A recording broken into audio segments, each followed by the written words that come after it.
Hello, நான் இன்றைக்கி உங்கள் கூட ஷேர் பண்ணிக்க போகிற ரெசிபி வந்து ரெஸ்டாரண்ட் ஸ்டைலில் ஒரு பன்னீர் தம் பிரியாணி. இந்த ரெசிபி என் பொண்ணுங்களோட ஃபேவரட் டிஷ்ஷு. இந்த ரெசிபிக்கு தேவையான பொருட்கள் என்னென்னு சொல்லிட்டு பார்த்துருவோம் வாங்க. நான் 1 டேபிள் ஸ்பூன் மிளகாய்த்தூள் எடுத்திருக்கேன். உங்கள் காரத்துக்கு ஏற்ற மாதிரி நீங்கள் இதை மாற்றிக்கோங்க. பிரியாணி பொடி அரைக்கிறதுக்காக ஒரு பட்டை, 4 கிராம்பு, அன்னாசிப்பூ, சோம்பு, பிரியாணியில் ஒரு ஏலக்காய் எடுத்திருக்கேன். தாளிக்கிறதுக்கு பட்டை, கிராம்பு, ஏலக்காய், அன்னாசிப்பூ, எக்ஸ்ட்ரா வந்து கல்பாசியும் ஜாதிபத்திரியும் எடுத்திருக்கேன். இப்போ ஜாதிபத்திரி கல்பாசியில் நீங்கள் பிரியாணி பவுடர் அரைக்கும் போது எடுத்திங்கன்னா கொஞ்சம் கசப்பாக தெரியும். அதனால் நான் அரைக்கிறதுக்கு அதை அவாய்ட் பண்ணிட்டேன்.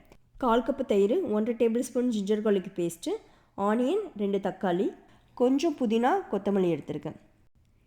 இந்த பன்னீர் பிரியாணி செய்கிறதுக்கு 2 கப்பு பாஸ்மதி ரைஸை நல்லா வாஷ் பண்ணிவிட்டு தண்ணியில் ஊற வச்சுருக்கேன். இந்த பன்னீர் பிரியாணிக்கு 2 கப்பு ரைஸுக்கு 800 கிராம் பன்னீர் எடுத்திருக்கேன். 800 கிராமை விட இது கொஞ்சம் கம்மி. இந்த பன்னீரை இந்த மாதிரி க்யூப் ஷேப்பில் கட் பண்ணி எடுத்துக்கோங்க.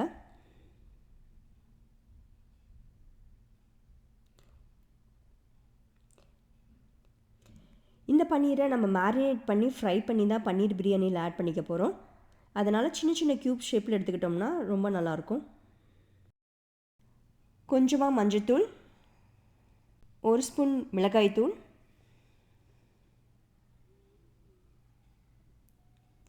இந்த பன்னீருக்கு தேவையான உப்பு,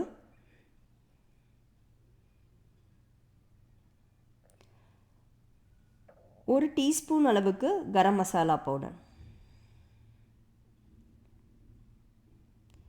இப்போ ஒரு 1/2 டேபிள் ஸ்பூன் அளவுக்கு ஜிஞ்சர் கார்லிக் பேஸ்ட் எடுத்திருக்கேன்.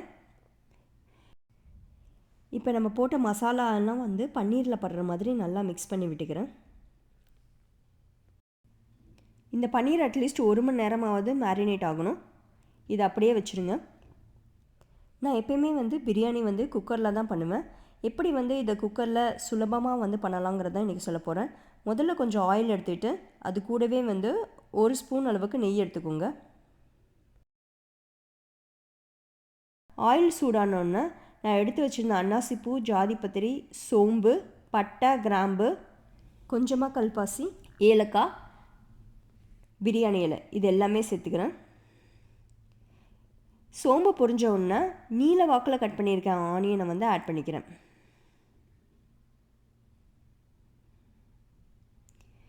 இப்போ ஆனியன் வந்து நல்லா வதக்கி அதோட கலர் மாறணும்.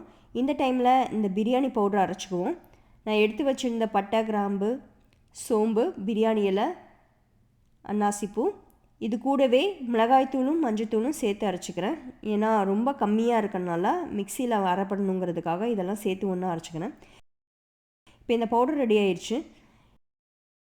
இந்த ஆனியனோட கலர் மாறினோன்னா இதில் வந்து 1/2 tablespoon ginger garlic paste வந்து ஆட் பண்ணிக்கிறேன். ஜிஞ்சர் கார்லிக் பேஸ்ட் போட ஆரம்பிக்கும் போது குக்கரில் அடி வந்து லைட்டாக பிடிக்க ஆரம்பிக்கும். அப்பா வந்து 2 தக்காளி எடுத்துருந்தேன் இல்லையா, அதில் 1/2 தக்காளியை இந்த மிக்சியில் அரைச்சும் 1/2 தக்காளியை அப்படியே சேர்த்துக்கிட்டேன். நீங்கள் முழுசாக அரைச்சும் பண்ணலாம். பட்டு தக்காளி கொஞ்சம் மேலே தெரிஞ்சிச்சு அப்படின்னா பார்க்குறதுக்கு நல்லாயிருக்கும். அதுக்காக 1/2 தக்காளி அப்படியே சேர்த்துருக்கேன். இப்போ இந்த பன்னீர் பிரியாணிக்கு தேவையான உப்பு, புதினா, கொத்தமல்லி இதெல்லாமே ஆட் பண்ணியிருக்கேன். நான் எப்பயுமே வந்து புதினா வந்து கொஞ்சமாக தான் ஆட் பண்ணுவேன். மீதி புதினாவை வந்து அரைச்சி போட்டுருவேன். ஏன்னா இலைகள் இருந்தால் அதை தூக்கி போட்டுருவாங்க. இப்போ பிரியாணி பவுடரை வந்து இதில் ஆட் பண்ணிக்கிறேன். அரைச்சி வச்சிருந்த புதினா இலைகளையும் இது கூட சேர்த்துக்கிறேன்.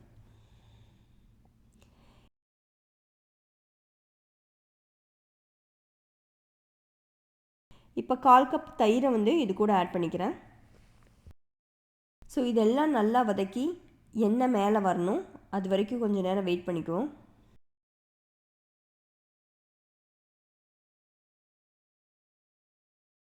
இப்போ ஏற்கனவே 1 மணி நேரம் மேரினேட் பண்ண பன்னீரை இந்த மாதிரி தவாவில் போட்டு 4 பக்கமும் நல்லா ரோஸ்ட் பண்ணி எடுத்துக்கணும்.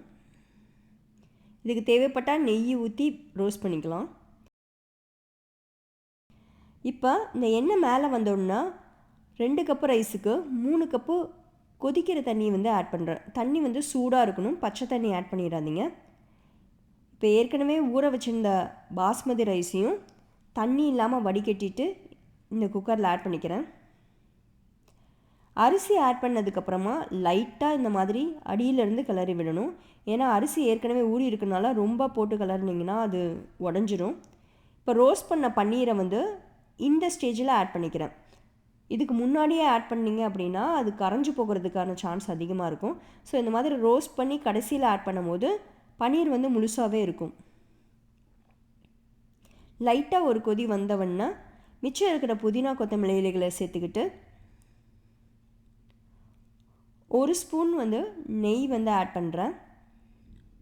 பிரியாணி வந்து அடி பிடிக்காமல் இருக்கிறதுக்கு ஹெல்ப் பண்ணும்.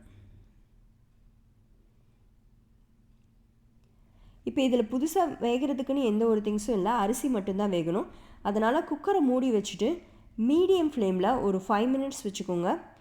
இப்போ குக்கரில் வெயிட் எதுவும் போடக்கூடாது, அதில் ஸ்டீம் வர வரைக்கும் வெயிட் பண்ணணும். இப்போ குக்கர்லேருந்து ஸ்டீம் வர ஆரம்பிச்சிருச்சு. இப்போ குக்கரோட வெயிட்டை போட்டுட்டு நல்லா சிம்மில் வச்சிடணும். இருக்கிறதுல லோயஸ்ட் ஃப்ளேம் ஏதோ அதில் வச்சு ஒரு 15 நிமிஷம் வச்சுருங்க. குக்கரோட ஸ்டீம் எல்லாமே வந்து அடங்கினதுக்கப்புறமா இதை ஓப்பன் பண்ணி பாருங்கள். இப்போ இந்த பன்னீர் பிரியாணி நம்ம ரெஸ்டாரண்ட்டில் சாப்பிட்ற மாதிரி உதிரி உதிரியாக வந்திருக்கு. இந்த ரெசிபி வந்து நீங்களும் வீட்டில் செஞ்சு நான் சொன்ன மெத்தட்லேயே ட்ரை பண்ணி பாருங்கள். இந்த ரெசிபி உங்களுக்கும் பிடிக்கும்னு நினைக்கிறேன். தேங்க்யூ ஃபார் வாட்சிங்.